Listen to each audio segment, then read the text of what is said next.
أعوذ بالله السميع العليم من الشيطان الرجيم. بسم الله الرحمن الرحيم. السلام عليكم ورحمة الله وبركاته. الحمد لله الذي أرسل رسوله بالهدى ودين الحق ليظهره على الدين كله وكفى بالله شهيدا. أشهد أن لا إله إلا الله وحده لا شريك له وأشهد أن محمدا عبده ورسوله لا نبي بعده.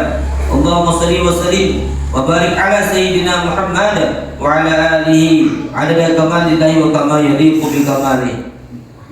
أما بعد عباد الله اتقوا الله حق تقاته ولا تموتن إلا وأنتم مسلمون. قال النبي صلى الله عليه وسلم ما أذن الله لشيء ما أذن للنبي حسن الصوت يتغنى بالقرآن يجهر به. Tiada Allah mendengar dari segala sesuatu pun sebagaimana apa yang telah didengar dari Nabi Muhammad sallallahu alaihi wasallam hasan sauti yataghanna bil Quran yajharu bi, sebagaimana Nabi melantunkan Al-Quran dengan suara terbaiknya atau suara merdu yang dibaca dengan jahat. Kaum muslimin yang dirahmati Subhanahu wa taala, marilah kita bersama-sama memuji dan memuja Allah Subhanahu wa taala. Alhamdulillah rabbil alamin. Allah masih menitipkan nikmat iman dan Islam, sehingga dengan nikmat Islam itulah, dengan nikmat iman itulah kita bisa melangkahkan kaki dan mengayunkan tangan. Yang baik bisa menjadi ringan, yang jauh bisa menjadi dekat, karena ada nikmat iman dan Islam yang dititip oleh Allah Subhanahu wa taala. Mari kita syukuri dengan ucapan alhamdulillahirabbil alamin.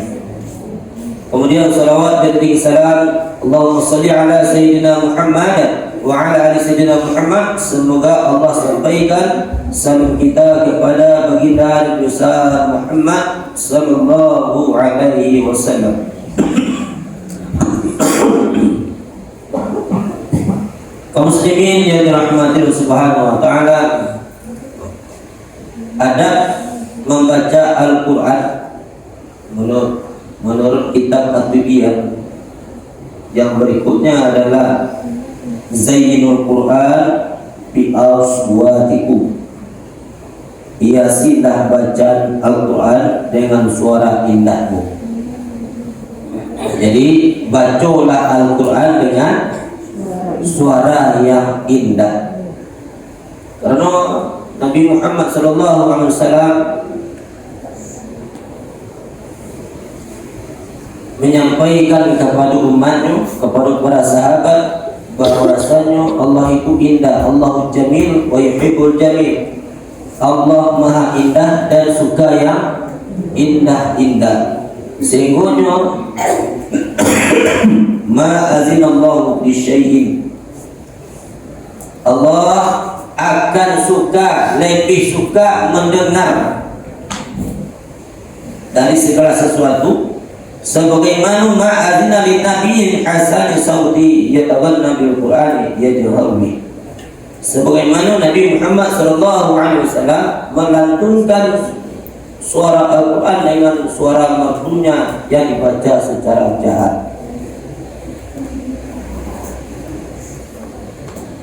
Jadi mana yang rancak kita baca coilan se atau membaca dengan irama?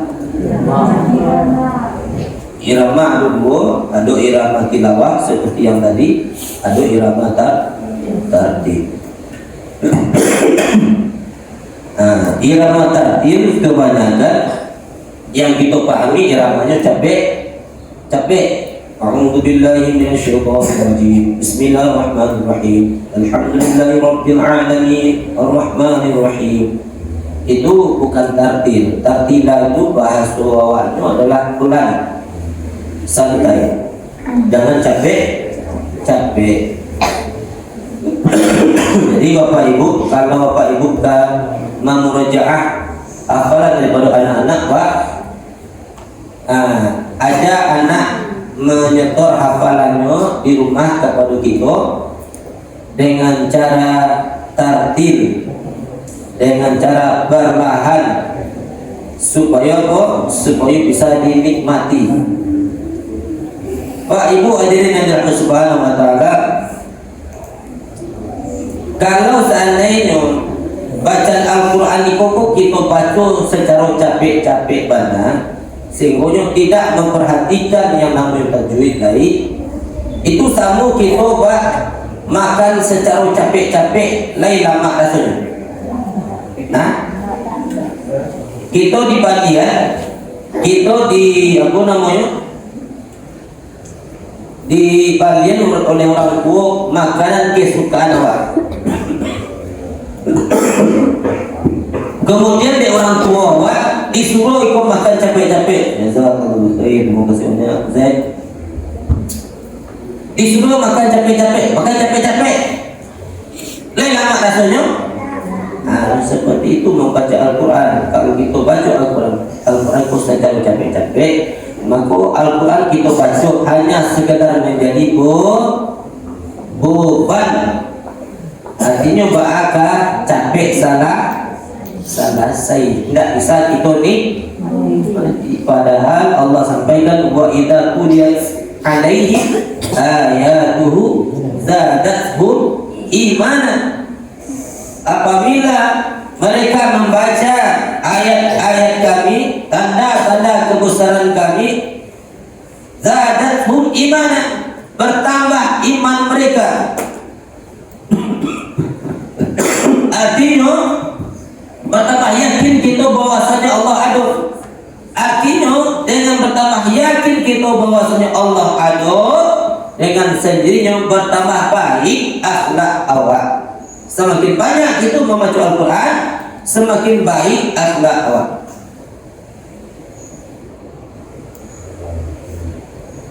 Jadi kau dapat mana atau salah satu kuncinya Bapak Ibu untuk memperbaiki akhlak daripada anak-anak kita, suruhnya membaca Al-Quran dengan penuh adab, dengan secara perlahan, suruhnya berirama membaca Al-Quran, karena itu adalah perintah Nabi Muhammad sallallahu alaihi wasallam. Zayyinul Quran bi aswatikum, perintahlah Al-Quran itu dengan suaramu.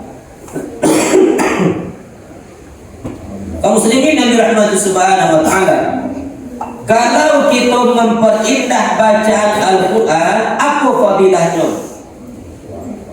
Bagi orang yang penghafal Al-Quran, coba perhatikan. Bagi penghafal Al-Quran dan Al-Quran itu dimurjaah dengan suara yang indah, maka Al-Quran tadi akan menghiasi diri awak.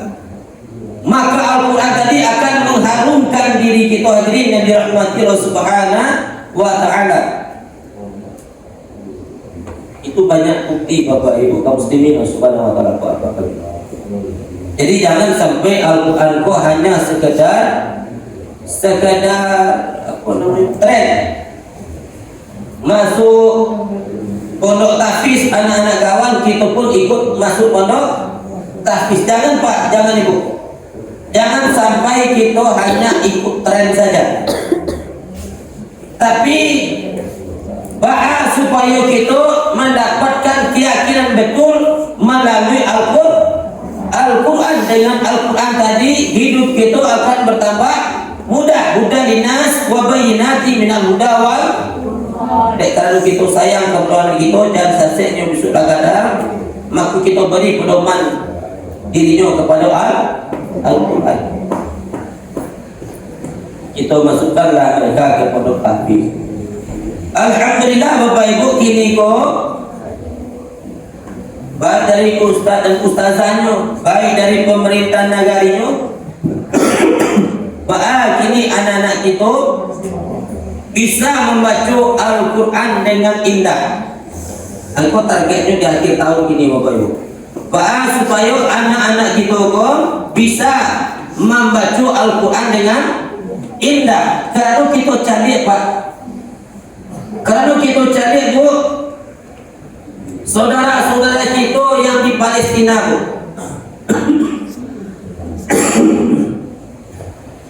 para penghafal Al-Quran di Palestina itu Bapak Ibu Allah Subhanahu wa taala, pendidikan mereka adalah pendidikan Al-Quran,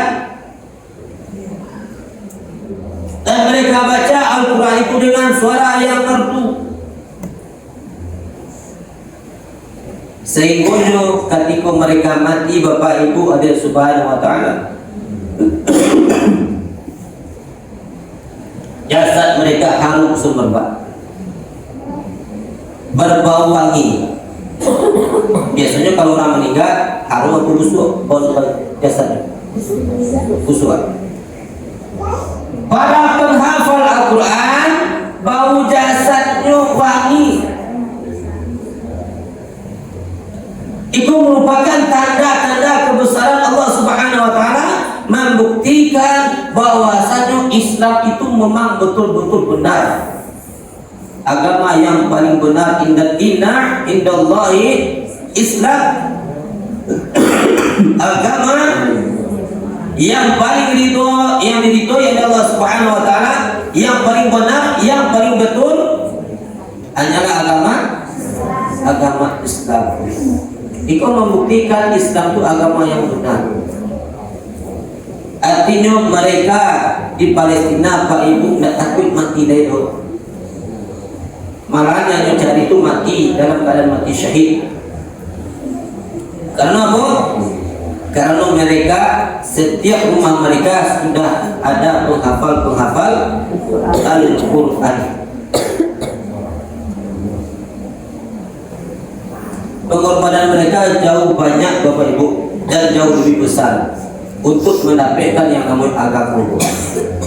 Kalau tidak ada agama Islam, maka mereka akan merasa takut dengan yang namanya mati. Tetapi mereka adalah penghafal Al-Quran, tidak ada rasa takut dengan kematian. Hadirin yang Subhanahu wa taala. Jadi orang-orang yang membacakan Al-Quran istiqomah setiap hari dengan suara yang indah, maka dihilangkan oleh Allah Subhanahu wa taala rasa takut dengan kematian.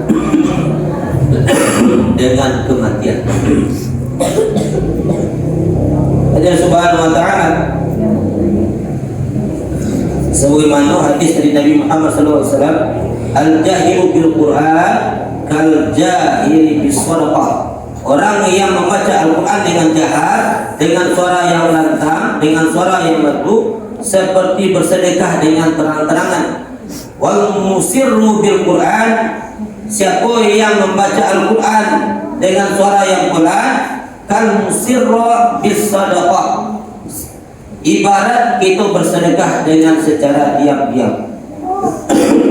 Dan kata Allah dalam surah Al-Baqarah 274, alladzina yunfiquna amwalahum bil-laili wan-nahar sirran wa 'alaniyah falahum ajruhum 'inda rabbihim. Orang-orang yang menginfakkan harta mereka, orang-orang yang bersedekah seperti membaca Al-Quran salah satunya, baik secara terang-terangan atau secara sembunyi-sembunyi, ajruhum 'inda rabbihim, mereka akan mendapatkan balasan dari Tuhan mereka, wala khaufun 'alaihim wala hum yahzanun, dan mereka tidak akan ada merasa takut dan merasa sedih hidup di dunia dan akhirat. Maka bacalah Al-Quran. Membaca Al-Quran, kata Nabi sama kita, bersedekah. Orang yang bersedekah karena Allah lillahi ta'ala, maka dihilangkan rasa takut dan rasa sedihnya di dunia dan akhirat. Artinya ada jaminan dari Allah hidup dunia dan hidup di akhirat yang jauh lebih aman dan lebih bahagia. Kaum muslimin yang dirahmati Subhanahu wa taala, kita perjuangan awak Bapak Ibu cuma lain menghantarkan anak-anak kita bahas supaya bisa datang ke rumah tahfidz, datang ke didikan subuh. Itulah perjuangan kita. Perjuangan pengorbanan awak, walaupun awak pandai, awak bersauju untuk mandangan dari bacaan-bacaan Al-Quran daripada anak-anak kita. Sedangkan saudara-saudara kita di Palestina, Bapak Ibu, itu menantang maut membaca Al-Quran. Baik raja saja itu tantangnya kematian. Betapa banyak anak-anak dari Palestina itu yang meninggal. Ribuan, sampai ribu lebih anak-anak Palestina yang meninggal. Supaya bisa diidentifikasi beko jasadnya, misalnya nyambang kepalanya pak tak berpisah dari badannya, atau cair kepalanya, tidak bisa kita kenal wajahnya lain. Tak pasulah orang tuanya menulis nama daripada anak-anaknya di badan masing-masing. Nyusul anaknya ke sekolah, sebelum ke sekolah dibuat dulu namanya di badan. Kalau kita ke mengapai perasaan kita ketika membuat nama itu, kalau kita bayangkan awak dalam keadaan sedih, Pak. Awak lain tak seperti itu, maka Allah Subhanahu wa taala mari kita manfaatkan keadaan kita untuk bahas supaya anak-anak kita menjadi anak-anak yang Qurani, karena Bapak Ibu Subhanahu wa taala letak maju mundur negeri kita terletak pada generasi muda kita ini Allah Subhanahu wa taala. Kemudian manfaat membaca Al-Quran di rumah kaum muslimin yang dirahmati Subhanahu wa taala itu, kalau seandainya kita hiasi Al-Quran dalam rumah kita, kita baca Al-Quran dengan suara yang merdu, itu para malaikat berkerumunan ke rumah awak. Rumah kita akan bercahaya dengan sendirinya. Hadirin yang dirahmati Subhanahu wa taala, kalau malaikat-malaikat berkerumunan ke rumah awak, bisa yo setan masuk ke dalam rumah? Bisa yo sihir masuk ke dalam rumah? Kalau memang takut kita kena sihir, kalau memang takut kita diganggu oleh syaitan laknatullah anak-anak kita, keluarga kita, bacalah Al-Quran di rumah dengan cara murajaah anak-anak kita, Bapak Ibu Allah Subhanahu wa taala. Dengan sendirinya anak-anak kita tadi akan semakin hari semakin masuk Al-Quran dan akhlaknya semakin hari sebagaimana akhlaknya Al-Quran. Jadi adab daripada membaca Al-Quran, apa adab membaca Al-Quran berikutnya? Baca Al-Quran dengan suara yang merdu. Bacalah Al-Quran dengan suara yang merdu. Nah, bisa kita baca Al-Quran dengan suara yang merdu?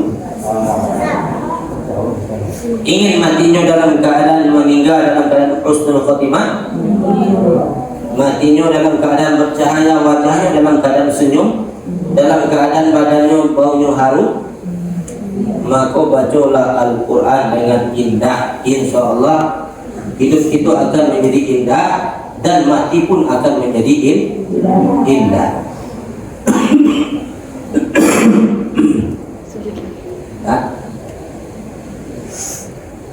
Bisa jadi siap membaca Al-Quran dengan suara yang merdu? InsyaAllah. InsyaAllah.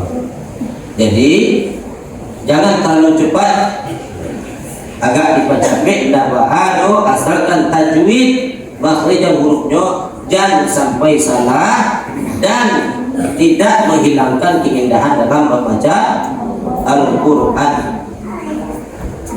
Kalau kalian baca Al-Quran dengan indah, insya Allah kalian akan menikmati bacaan. Kalau kita nikmati bacaan, tidak tahulah kita bacalah satu juz. Tapi kalau kita tidak menikmati bacaan kaum muslimin yang dirahmati Subhanahu wa taala, maka membaca satu halaman saya Allahu Rabbi la kalamunya Rasul. Jadi bacalah Al-Quran dengan suara yang merdu, yang indah. Perlu itu dipelajari karena itu adalah perintah dari Nabi Muhammad sallallahu alaihi wasallam. Siapa yang mengikuti sunnah Nabi Muhammad sallallahu alaihi wasallam, maka kelaknya akan diakui sebagai umat Nabi Muhammad sallallahu alaihi wasallam. Dan ingin kita diakui dan Nabi kita sebagai umat Nabi Muhammad sallallahu alaihi wasallam, kalau lagi bacalah Al-Quran dengan suara yang merdu. Bisa iramanya kalau tartil bisa dari irama Muzammil, Muhammad Toha, Syekh Al-Ausi, Syekh Sudais, Al-Ghamidi, boleh itu ditiru. InsyaAllah mudah-mudahan dengan demikian kita akan menikmati bacaan awal. Kaum muslimin yang dirahmati Allah Subhanahu wa taala. Jadi selalulah baca Al-Quran dengan suara yang merdu dan indah.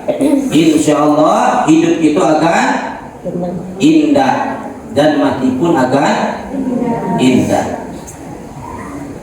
Dan itulah terbukti kepada saudara-saudara kita di Palestina dan orang-orang sebelum kita. Pernah kejadian Bapak Ibu, ada seseorang yang meninggal di masa tabi'in. Seorang pemuda meninggal ketika sudah dimandikan dan diwudukan, ala dikapani keluarlah ketika hampir selesai dikapani, maka keluarlah bau yang harum. Semakin dimandikan semakin harum, dan keluarlah cahaya di tampek. Pertama keluar cahaya di kepalanya, kedua keluar cahaya di perutnya, kemudian yang ketiga keluar cahaya dari kakinya yang sangat terang. Padahal hari ketika itu siang dan cahaya itu nampak di orang banyak, tidak orang-orang tertentu saja. Orang yang ada di sekitar situ mencari dengan nyata bahwasanya ada keluar cahaya di badan pemuda tadi. Kemudian terbau harum yang sangat menyengat, tapi tidak membuat kita paniang dan pusing. Kemudian diizinkan oleh Allah Subhanahu wa taala, jenazahku bangkit sebentar, duduknya. Apa yang kalian cari kecilnya? Orang tak lari dong. Tak perlu ada orang merasa takut. Kemudian orang-orang di sekitarnya menjawab bahwasanya kami mencari ada 3 cahaya di badanmu. Pertama di kepala, yang kedua di paru, yang ketiga di tahukah kalian apa yang menyebabkan 3 cahaya itu keluar dari tubuhku? Karena ambu membaca surah As-Sajdah setiap malam Jumat. Apa amalannya? Surah As-Sajdah Al-Quran tidak? Al-Quran dibaca secara istiqomah sampai mati katanya. Maka keluarlah hal-hal yang seperti itu pada dirinya. Setelah dia tahu seperti itu, kemudian kembali meninggal. Itu ada iktibar kepada orang yang tinggal bahwasanya Al-Quran itu memang mukjizat. Mukjizat yang masih ada sampai gini apa? Masih ada Nabi dan Rasul sampai gini? Tidak ada. Mukjizat itu terjadi pada diri Nabi dan Rasul atau kepada orang-orang soleh. Mukjizat itu kejadian luar biasa terjadi pada siapa? Pada Nabi dan Rasul. Nabi dan Rasulullah tidak ada di masa kini lain, tapi mukjizat masih. Apa tu? Mukjizat apa yang masih ada? Mukjizat Al-Quran. Itu mukjizat yang paling terbesar sepanjang zaman, yang diturunkan kepada baginda Nabi besar Muhammad sallallahu alaihi wasallam. yaitu Al-Quran. Carilah keyakinan yang betul Bapak Ibu Subhanahu wa ta'ala melalui Al-Quran.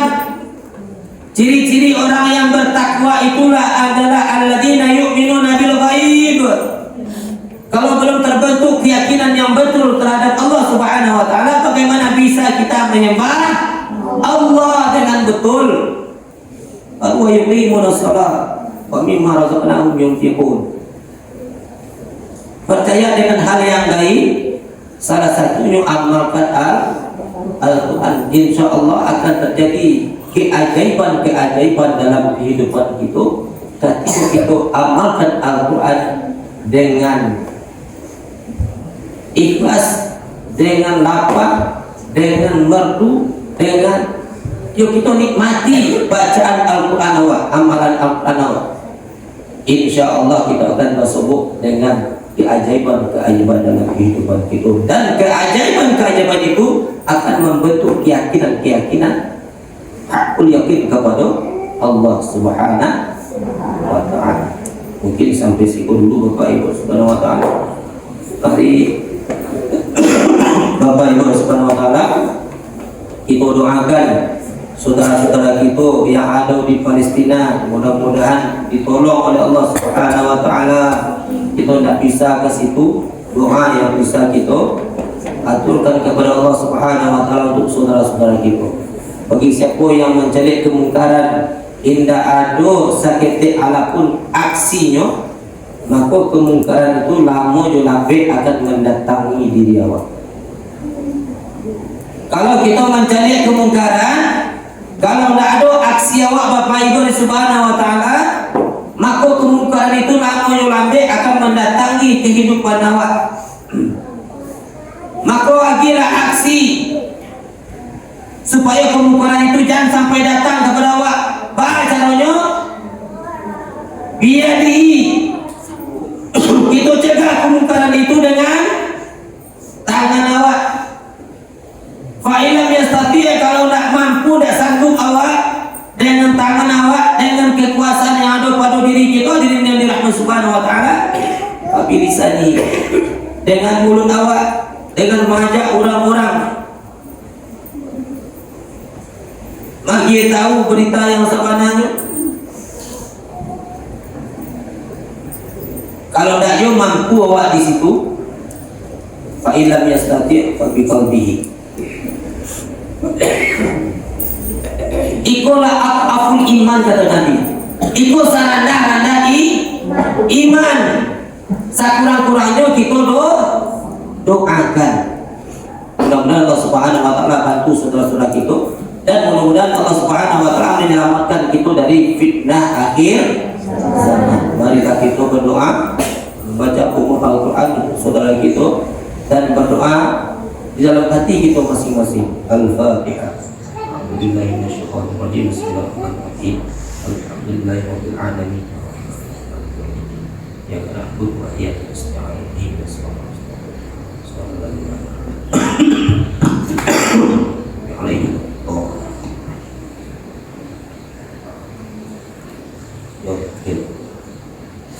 Allahumma shalli.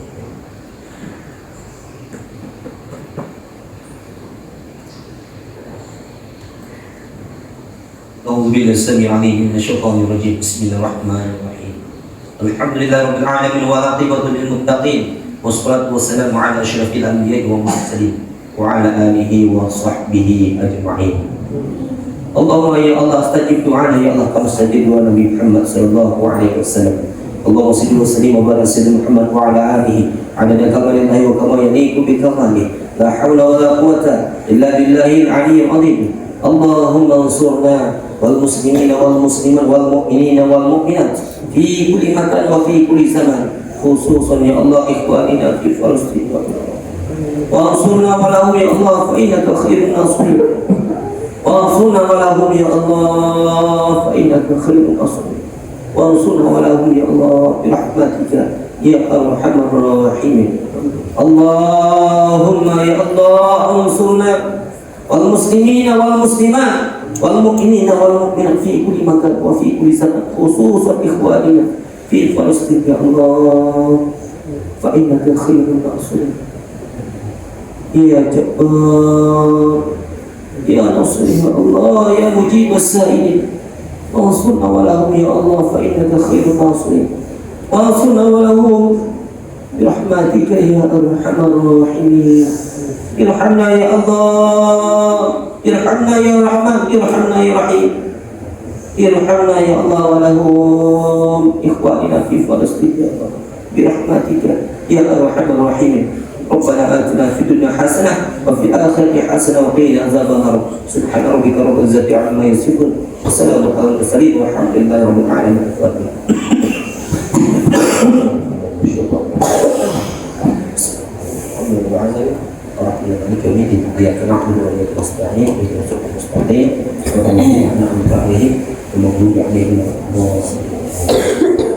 Terima kasih banyak Bapak Ibu atas kehadirannya, mudah-mudahan itu Allah patah sebagai amal yang terbaik bagi Bapak Ibu dan santri yang sedang itu tutup. Subhanakallah wa bihamdika asyhadu an la ilaha illa anta astaghfiruka wa atubu ilaik. Assalamualaikum warahmatullahi wabarakatuh.